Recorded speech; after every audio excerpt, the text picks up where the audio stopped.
নমস্কার বন্ধুরা, আমাদের চ্যানেলে আপনাদেরকে স্বাগত জানাই। যারা চ্যানেলটিকে প্রথমবার দেখছেন তারা অবশ্যই চ্যানেলটি সাবস্ক্রাইব করে নেবেন এবং বেল আইকনটি দাবিয়ে দেবেন যাতে চ্যানেলে দেওয়া সকল ভিডিওর প্রথম নোটিফিকেশান আপনাদের কাছে পৌঁছে যায়। আমি আজকে সকালে আপনাদেরকে ইনফর্ম করেছিলাম যখন কেস আপডেট দিই যে 17 তারিখে কিন্তু নেক্সট কেসটি উঠতে চলেছে। মানে আজকে যে ম্যাটটি ছিল, ম্যাট 295 এবং ম্যাট 303, এই দুটো কেস, তখন কিন্তু অনেকেই আমাকে কমেন্ট করেছিলেন যে হয়তো যেটা আমি বলেছি সেটা ভুল, সেটা হয়তো সোমবার 17 নাম্বার সিরিয়ালে উঠবে, এটা হয়তো জাজ বলেছেন। তো যাই হোক, প্রত্যেকের কনফিউশন দূর করে দিয়ে আমি অলরেডি কিন্তু গ্রুপে পোস্ট করে দিয়েছি, তো পোস্টটা চেক করে দেখতে পারেন।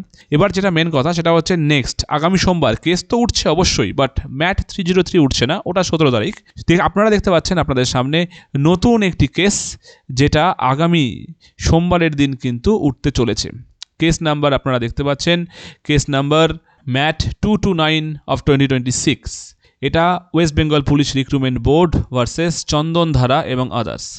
27 তারিখে আজকে কেসটি ছিল, যে কেসটি আজকে ওঠেনি। আপনাদের মনে থাকা আশা করি আছে যে 83 নাম্বারেও একটি কেস ছিল, যে কেসটি কিন্তু আজকে ওঠেনি। সেই কেসটি কিন্তু আগামী 2 তারিখে উঠতে চলেছে, গ্রুপ 6-এ আছে। তো একই আমাদের কোর্টে আছে, যে কোর্ট নাম্বারে ছিল, অনারেবল জাস্টিস মধুরেশ প্রসাদ এবং জাস্টিস প্রসেনজিৎ বিশ্বাস স্যারের বেঞ্চে। এবার এটাই দেখার যে এই কেসটির কি নিষ্পত্তি আগামী সোমবার হয় নাকি এটিকেও আবার পরের ডেটে এক্সটেন্ড করে দেওয়া হয়। তো আজকে এই ছোট্ট আপডেটটি এই পর্যন্তই। ধন্যবাদ।